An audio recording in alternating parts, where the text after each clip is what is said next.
where have I been on YouTube? I've kind of like taken, well, I have taken a massive break on YouTube after a year and a half of uploading a video almost every day. I don't think I've uploaded a video in 4 to 6 weeks. So am I quitting YouTube? I've had lots of emails and I've had comments on videos. I have not quit YouTube. I've just taken a little break. See, I just opened a new restaurant right across the street from my current restaurant. I've opened up Tony Nick's Italian Kitchen. That's been kept me very preoccupied. I've been there, it seems like, day and night. The construction was really the tough part. So I'm not a construction guy, so doing all the construction work, we did a lot of build out for the restaurant. That took a lot of my time, a lot of my energy. My goal is to get that restaurant up and running, where I don't have to be there. And that's the goal. So my other restaurant, Aroma Time, I don't have to be there. I love being there. And that's the difference between me and a lot of other restaurateurs. A lot of other restaurateurs have to be at their restaurant to make it operate, okay? I train my staff. I empower my staff. If my staff make mistakes, of course they do. Front of the house, back of the house, they all make mistakes. But we use those as learning experiences. So how can we move forward from that? Even when my staff screws up really bad, other restaurants don't say, I would fire them. No, you don't fire them. That's a learning experience. It's training. It's paid training that you've already paid for. You've already put money into that person for making that mistake, so why get rid of them? If you can, now obviously some people are not you can't work with some people, and some people are never gonna learn. They're gonna make the same mistakes over and over, but there's decent employees or good employees that make bad mistakes. And those are that you have to say, okay, you know what?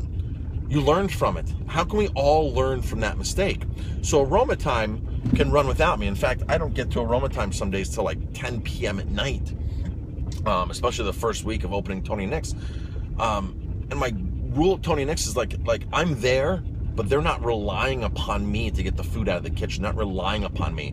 I'm there to supervise, to jump in, to demonstrate, to show how things go. If I were to work a position there, I'd never get out of there. I'd never empower the staff. So some of my staff members there were staff members at Aroma Time. Some are new staff members. So it's a good combination of people that already know what I'm looking for. But yes, I have been slacking on YouTube. I've been a big slacker on YouTube, and I apologize because I love doing videos.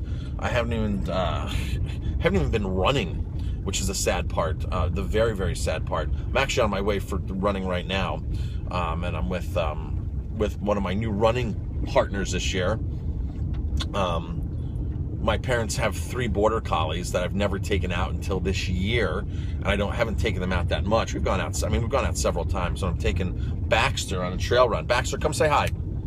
Come say hi, buddy. Say hi. We're almost there. Come say hi to the camera. Yeah.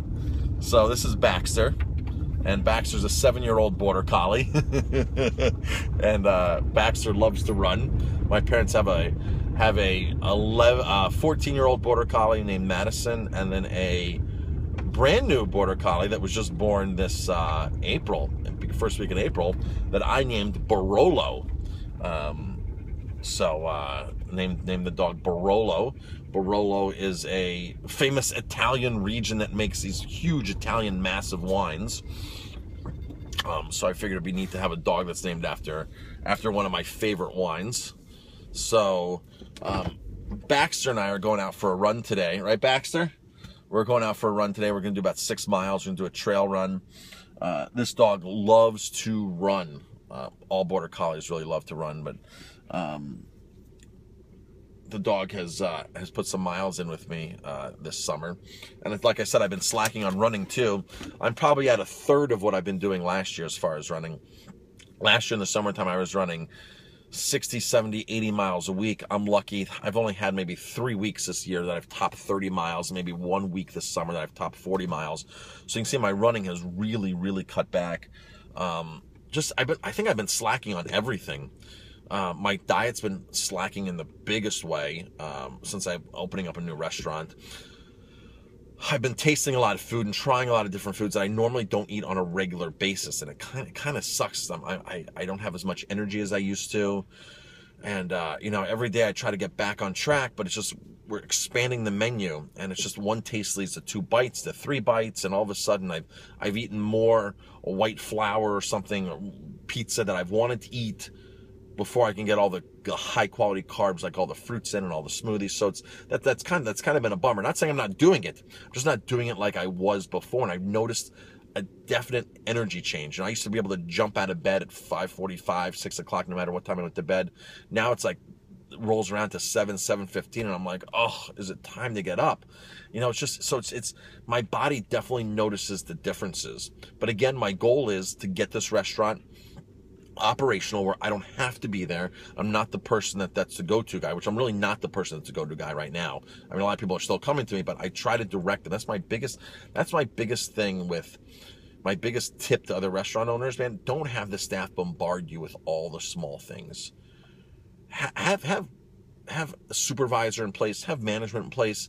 You know, they should come to you for the big things, that matter, you know. But a lot of these small things, it's like, a supervisor can handle it, or a senior staff member can actually handle that complaint or that problem or that issue or that drain that's leaking. A senior staff member might have access to the phone number of the plumber. Don't come to me, call it, let's get it fixed. And that's part of what you do when you empower your staff. You let your staff do things like that because it makes it easier on your life as a restaurant owner. So I'm going to head out for this run now with Baxter. Baxter, you ready? Ready for this run? Yeah, you are, aren't you? So we're going to head out. We're at the Lundy Forest up in the Catskills, where the Gunks meet the Catskills. So the beginning of the Catskills, we're in the Lundy Forest, which is, the Lundy Forest is the famous Lundy restaurant that was in Brooklyn for years. Lundy had a house right up here, a few miles up the road here. Huge house. And it was called Lundy Estate. And it was a famous restaurateur from Brooklyn, Lundy. And the current estate is still owned by another extremely well-known or very successful restaurateur in New York City, who's a friend of mine, who has tons and tons of restaurants.